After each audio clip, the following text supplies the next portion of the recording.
August 1888 সাল। আবাদি জমিতে চাষের কাজ করছে কিছু নারী। লাঙল টানতে টানতেই হঠাৎ দাঁড়িয়ে পড়লেন তারা। দূর থেকে অদ্ভুত একটা যান্ত্রিক শব্দ ভেসে আসছে। হঠাৎ একটা বাচ্চা মেয়ে দ্রুত ছুটে গেল। লোকালয়ে ঢুকেই চিৎকার করে সবাইকে সতর্ক করে বলল, ডাইনি, একটা ডাইনি এদিকেই আসছে। আতঙ্ক ছড়িয়ে পড়ল সবার মাঝে। ঠিক এ সময় লোকালয়ে প্রবেশ করলেন ৩৯ বছর বয়সী এক নারী, সঙ্গে তার 2 ছেলে। কিন্তু সমস্যা অন্যখানে। তাদের সঙ্গে রয়েছে একটা বাহন, যা আগে কেউ কখনো দেখেনি।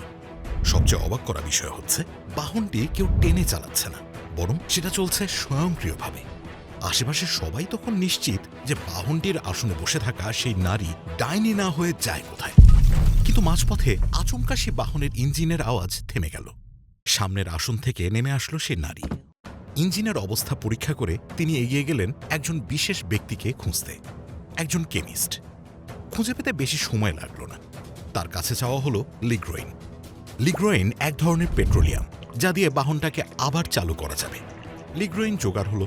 সে নারী তার হ্যাটের পিন আর কাপড়ের ব্যান্ড দিয়ে মেরামত করে ফেললেন বাহনটার ফুয়েল লাইন। জ্বালানি ভরে চালু করা হলো ইঞ্জিন। আবার চলতে শুরু করলো অদ্ভুত সেই বাহন। হ্যাঁ, যানবাহনের যে শব্দ আজ আপনার আমার কর্ণকুহরে তীব্র দূষণ তৈরি করেছে, সেই শব্দের সাথে মানুষের পরিচয় তখনও হয়নি। রাস্তাঘাটে তখন চলত ঘোড়ায় টানা ওয়াগন। ঠিক এমন এক সময়ে সে নারী চ্যালেঞ্জ করে বসলেন সবাইকে। স্বামীর আবিষ্কারকে সবার সামনে তুলে ধরবেন। মহিষী এই নারী জানতেন তার স্বামীর আবিষ্কারই আগামী দিনে যানবাহনের ভবিষ্যৎ হয়ে উঠবে। ৩৯ বছর বয়সী বার্থা বেঞ্জ প্রথমবারের মতো দীর্ঘ দূরত্ব পাড়ি দিতে রওনা হলেন একটা 3 চাকার ইঞ্জিন চালিত বাহন নিয়ে। যাত্রাপথে নানা প্রতিকূলতার সম্মুখীন হলেন তিনি, কিন্তু হার মানলেন না। বাকিটা ইতিহাস। বার্থা বেঞ্জের 3 চাকার ছাপ পড়ল ইতিহাসের কুলীন পথে। ম্যানহাইম থেকে ফোর্সহাইম পর্যন্ত ৬৫ মাইল দূরত্ব বার্থা বেঞ্জ পাড়ি দিয়েছিলেন তার 2 পুত্র রিচার্ড এবং ইউজিনকে সঙ্গে নিয়ে। প্রকাশ্যে জানিয়েছিলেন মায়ের সঙ্গে দেখা করতে যাবেন, কিন্তু উদ্দেশ্য ছিল ভিন্ন। স্বামীর আত্মবিশ্বাস ফিরিয়ে আনতে বার্থা বেঞ্জ এমন এক পরিকল্পনা নিয়ে পথে নেমেছিলেন, যা সাধারণ মানুষের কাছে তাদের বাহনকে পরিচয় করিয়ে দেবে। বার্থার পরিকল্পনা বিফলে যায়নি। এমনকি উইজলক শহরের যে জায়গা থেকে বার্থা তার গাড়ির জন্য জ্বালানি কিনেছিলেন, সে জায়গা আখ্যা পেয়েছিল বিশ্বের ইতিহাসে প্রথম ফুয়েল স্টেশন হিসেবে। তবে যার জন্য এত কাণ্ড করলেন বার্থা, তিনি আসলে কে? জার্মানির এক গরিব ঘরের সন্তান তিনি, অথচ পৃথিবীর অন্যতম সেরা, বিলাসবহুল আর উৎকর্ষতার অপর নাম মার্সিডিজ বেঞ্জের পূর্বপুরুষ বার্থার চালানো সেই স্বয়ংক্রিয় বাহন। আর তারই জনক বার্থার স্বামী কার্ল ফ্রেডরিক বেঞ্জ। জুলভার্নের গল্পের মতো বাস্তব দুনিয়ায় বার্থার এই সফরও হয়ে উঠল সারা বিশ্বে আলোচনার কেন্দ্রবিন্দু। ম্যাজিকের মতো কাজ করল বার্থা বেঞ্জের মোটর যাত্রা। চারিদিকে শোরগোল পড়ে গেল। বেঞ্জ অ্যান্ড সি কোম্পানির ব্যবসা এতই প্রসারিত হল যে 1890 সালের দিকে এটা হয়ে উঠল জার্মানির 2য় বৃহৎ ইঞ্জিন উৎপাদনকারী প্রতিষ্ঠান। তবে মজার ব্যাপার হচ্ছে, এত বিক্রিবাট্টা তাদের স্বয়ংক্রিয় গাড়ির বেলায় নয়, বরং বিক্রিটা হলো তাদের স্টেশনারি গ্যাসোলিন ইঞ্জিনের। এরকম সময় কার্লের বিজনেসে ফ্রেডরিক ভন ফিশার এবং জুলিয়াস গাঞ্জ নামে 2 জন নতুন পার্টনার যোগ দেন। তাদের দায়িত্ব ব্যবসা আর প্রচারণার দিকটা সামলানো। ফলে কার্ল এবার তার নিজস্ব লক্ষ্যের দিকে আরও ভালোভাবে মনোযোগ দিতে পারলেন। সেই সঙ্গে বেশ কিছু নতুন উদ্ভাবন প্যাটেন্টও করে ফেললেন। বিজনেস পার্টনারদের পরামর্শে কার্ল একটা নতুন স্বয়ংক্রিয় যন্ত্র উৎপাদন করলেন, যা 1893 সালে বাজারে বেশ সাড়া ফেলল। কার্ল সেটার নাম দিলেন বেঞ্জ ভিক্টোরিয়া। 2 সিটের এই বাহন ছিল আরও বিলাসবহুল এবং 3 হর্স পাওয়ার ইঞ্জিন দিয়ে চলতে পারত ঘণ্টায় 11 মাইল গতিতে। এই গাড়ির বিক্রিবাট্টা বেশ ভালো হলেও এর একটা কম দামি ভ্যারিয়েন্টও বাজারে ছেড়েছিলেন কার্ল। বেঞ্জ ভেলো নামের সেই গাড়ি আগের বিক্রির রেকর্ডকেও ছাড়িয়ে গেল। 1200 ইউনিট বিক্রির মাধ্যমে বেঞ্জ ভেলো হয়ে উঠেছিল ইতিহাসের প্রথম লার্জ স্কেল প্রোডাকশন কার। সেই সাথে বেঞ্জ অ্যান্ড সিকে বানিয়ে দিয়েছিল বিশ্বের সবচেয়ে বড় অটোমোবাইল কোম্পানি।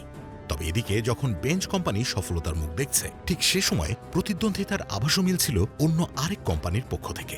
নাম ডাইমলার মোটর অ্যান্ড গ্যাসেলশ্যাফট, সংক্ষেপে ডিএমজি। বেঞ্জ গাড়ি কিভাবে মার্সিডিজ বেঞ্জে পরিণত হলো, তার পেছনের গল্পটা শুরু এখান থেকেই। ডিএমজি কোম্পানি পরিচালনা করতেন গটলিব ডাইমলার এবং উইলহেম মেবাক। দুজনেই মেধাবী প্রকৌশলী ছিলেন, তবে গটলিব ডাইমলার ছিলেন আরেক কাঠি সরেশ। ব্যবসা সামলানোর বেলায় তার ছিল বিশদ জ্ঞান, যে দিকটাতে আবার কার্ল বেঞ্জের বেশ অনেকটাই কমতি ছিল। যাত্রা শুরুর পর থেকেই Benz and C R DMG company দুটোরই লক্ষ্য ছিল এক, প্রথম থেকেই তারা যান্ত্রিক ইঞ্জিন নিয়ে কাজ শুরু করে। কিভাবে বাজারের ইঞ্জিনগুলোকে আরও উন্নত করা যায়, কিভাবে সে সময়কার 3 চাকার যানগুলোর সাথে ইঞ্জিন জুড়ে দিয়ে স্বয়ংক্রিয় করা যায়, তা নিয়ে আলাদাভাবে গবেষণা করতে থাকেন কার্ল এবং ডাইমলার। গবেষণার ফল হিসেবে 1885 সালে বেঞ্জ পৃথিবীর প্রথম গ্যাসোলিন চালিত ট্রাইসাইকেল তৈরি করেন। অন্যদিকে ডাইমলার 2 চাকার এক কাঠের কাঠামোতে ইঞ্জিন জুড়ে দিয়ে তৈরি করে ফেলেন পৃথিবীর প্রথম মোটরসাইকেল। সাফল্যে উৎসাহ পেয়ে কার্ল পরবর্তীতে 4 চাকার মোটর গাড়ি নিয়ে কাজ শুরু করেন। আর 1889 সাল থেকে ডাইমলার মোটরসাইকেল বাদ দিয়ে মনোনিবেশ করেন গাড়ি তৈরির দিকে। তবে দুর্ভাগ্যজনকভাবে 1900 সালের দিকে ডাইমলার ইহকাল ত্যাগ করেন। কোম্পানির দায়িত্ব চলে যায় মেবাকের হাতে। তবে তার ডিজাইনে 1901 সালে বাজারে আসে মার্সিডিজ 35 হর্স পাওয়ার মডেলের নতুন গাড়ি। শক্তিশালী গ্যাস ইঞ্জিনের পাশাপাশি এই গাড়ির কাঠামো ছিল বেশ বড় এবং প্রশস্ত। তবে এই গাড়ি বিশেষভাবে বানানো হয়েছিল মূলত কার রেসিংয়ে অংশ নেয়ার জন্য। ধনকুবের ব্যবসায়ী এমিল জেলিনেকের অনুরোধে গাড়িটি নির্মাণ করা হয়। সেই সাথে তিনি ইচ্ছা প্রকাশ করেন এই গাড়ির নাম হবে তার মেয়ে মার্সিডিজ জেলিনেকের নামে। বেশ কিছু প্রতিযোগিতায় জয়ী হয় গাড়িটি। সর্বোচ্চ গতি হিসেবে দেখা মেলে ঘণ্টায় 56 মাইল, যা সে সময়কার আর সব গাড়ির চেয়ে বেশি। মার্সিডিজের এই কারসাজিতে উৎসাহ পেয়ে ডিএমজি কোম্পানি সিদ্ধান্ত নেয় যে তাদের সবগুলো গাড়িকেই তারা মার্সিডিজে পুনরায় ব্র্যান্ডিং করবে। যেই ভাবা সেই কাজ। তারা রেস এবং সাধারণ মানুষ উভয়ের জন্যই নতুন গাড়ি উৎপাদন শুরু করল একই নামে। তবে এই বিষয়টা ধাক্কা দিল অপর প্রান্তে থাকা বেঞ্জ কোম্পানির পার্টনারদের মনে। বাজারে প্রতিদ্বন্দ্বিতা দেখাতে সেই পার্টনাররা কিছু ফরাসি ডিজাইনারদের আনল তাদের হয়ে নতুন এবং দ্রুতগতির গাড়ি উৎপাদনের জন্য। আর পুরো ব্যাপারটাই ঘটল কার্লের অনুমতি ছাড়া। পার্টনারদের এই কাণ্ড শুনে কার্ল বেঞ্জ খুবই মর্মাহত হলেন। কার রেসিংয়ের ব্যাপারটা তার মোটেও পছন্দের ছিল না। তিনি বরাবরই উপদেশ দেন গাড়ি চালানো উচিত পরিমিত গতিতে আর সাবধানে। সেখানে প্রয়োজন ছাড়া দ্রুতগতির গাড়ি উৎপাদনের প্রশ্নই আসে না। কার্লের মতের বিরুদ্ধে গিয়ে কাজটা যে ভালো হয়নি তার প্রমাণও পাওয়া গেল শীঘ্রই। পার্টনারদের তৈরি সে গাড়ি সফলতার কোনো মুখ দেখেনি, বরং লোকসান ডেকে এনেছিল বেঞ্জ কোম্পানির জন্য। মনের কষ্ট আর রাগ নিয়ে কার্ল সিদ্ধান্তে এলেন তিনি এই কোম্পানি থেকেও বেরিয়ে যাবেন। তবে শেষ পর্যন্ত তিনি তার গাড়িগুলোকে রেসে অংশ নেয়ার অনুমতি দেন। পরবর্তীতে সেগুলো সফলতার মুখও দেখে। লোকসান সামলে ওঠে বেঞ্জ কোম্পানি। 1908 সালের দিকে বেঞ্জ কোম্পানি নিয়ে এসেছিল 120 হর্স পাওয়ারের রেসার গাড়ি।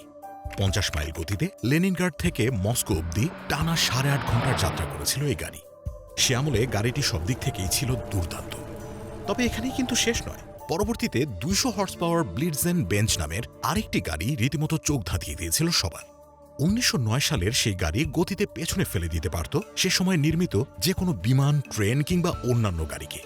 তখন বেঞ্জের এই গাড়ি আর ডাইমলারের গাড়ি মানুষের কাছে হয়ে উঠেছিল বহুল আকাঙ্ক্ষিত। তবে এই সফলতা বেশি দিন উপভোগ করার সুযোগ মেলেনি, কেননা ততদিনে প্রথম বিশ্বযুদ্ধের দামামা বেজে উঠেছে। মানুষের জীবন নিয়ে তখন টানাটানি। জার্মানির পরাজয়ের পর দেশটির অবস্থা হলো আরও করুণ। বেঞ্জ এবং ডাইমলার দুটো কোম্পানির তখন খড়কুটো আঁকড়ে টিকে থাকার চেষ্টা। এরকম একটা সময়ে নিজেদের মধ্যে শত্রুতা ধরে রেখে কোনো লাভ নেই বুঝতে পেরে বেঞ্জ এবং ডাইমলার হাত মেলালো।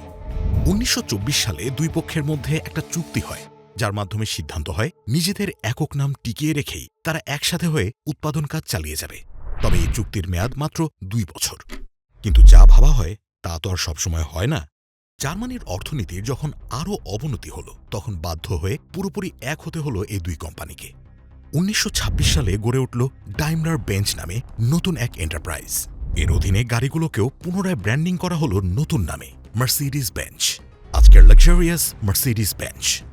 দুই কোম্পানি একীভূত হওয়ার বছরখানেক পর প্রথমবারের মতো বাজারে আসে মার্সিডিজ বেঞ্জ নামে নতুন এক গাড়ি। এরপর বাজারে আসে আরও বেশ কয়েকটি আকর্ষণীয় মডেল। যে গাড়িগুলোর পেছনে কারিগর ছিলেন আরেক মেধাবী প্রকৌশলী, যার নাম ফার্দিনান্দ পোর্শে। কার ইন্ডাস্ট্রিতে পরবর্তী সময়ে এই ব্যক্তির নাম হয়ে ওঠে বেশ জনপ্রিয়। এদিকে কার্ল বেঞ্জ তখনও ডাইমলার বেঞ্জ কোম্পানির ডিরেক্টরদের একজন হয়ে থেকে গিয়েছিলেন। নিজের উদ্ভাবিত মোটর গাড়ির সফলতা চোখের সামনে দেখার সুযোগ পেয়েছিলেন তিনি। তার এক জীবনেই কার ইন্ডাস্ট্রি এগিয়ে গিয়েছিল বহুদূর। ডাইমলার বেঞ্জ কোম্পানি একীভূত হওয়ার বছর তিনেকের মধ্যে 1929 সালের এপ্রিল মাসে পৃথিবীর মায়া ত্যাগ করলেন কার্ল বেঞ্জ। কার্লের মৃত্যুর পর কোম্পানি আরও বড় পরিসরে মাঠে নামে, হয়ে ওঠে বিশ্বের অন্যতম শীর্ষ গাড়ি নির্মাতা প্রতিষ্ঠান। তবে দ্বিতীয় বিশ্বযুদ্ধ শুরুর পর ডাইমলার বেঞ্জের সামনে আবারও দেখা দিল দুর্ভোগ। সাধারণ মানুষের জন্য তখন আর গাড়ি তৈরির কোনো সুযোগ ছিল না। ফলে ডাইমলার বেঞ্জ নাৎসি বাহিনীর জন্য নির্মাণ শুরু করে মিলিটারি যানবাহন, সাবমেরিন, ট্যাঙ্ক, এয়ারক্রাফট ইঞ্জিন ইত্যাদি। ১৯৪২ সালের দিকে তাদের সাধারণ গাড়ি বানানো পুরোপুরি বন্ধ হয়ে যায়। এর পরিবর্তে কোম্পানিটি সম্পূর্ণ মনোযোগ দেয় যুদ্ধক্ষেত্রে। কিন্তু যুদ্ধ যতই চলতে থাকে, লোকবলের চাহিদাও বাড়তে থাকে তত বেশি। ডাইমলার বেঞ্জ কোম্পানি উপায় না দেখে সে সময় নারীদের নিয়োগ দেওয়া শুরু করে। তবুও চাহিদা অনুযায়ী সংখ্যাটা মোটেও যথেষ্ট ছিল না।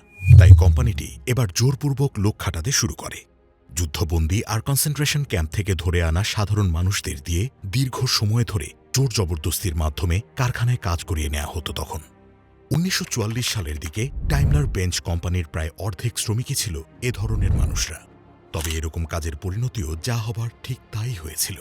সঙ্গত কারণেই দ্বিতীয় বিশ্বযুদ্ধ শেষে ডাইমলার বেঞ্জ কোম্পানিকে হারাতে হয়েছিল সবকিছু। সেই পতন থেকে উঠে দাঁড়াতে তাদের আবার সবটা শুরু করতে হয়েছিল নতুন করে, বলা যায় শূন্য থেকে। দ্বিতীয় বিশ্বযুদ্ধ পরবর্তী সময়ে Daimler Benz company ambulance, police petrol vehicle, delivery van বানাতে শুরু করে।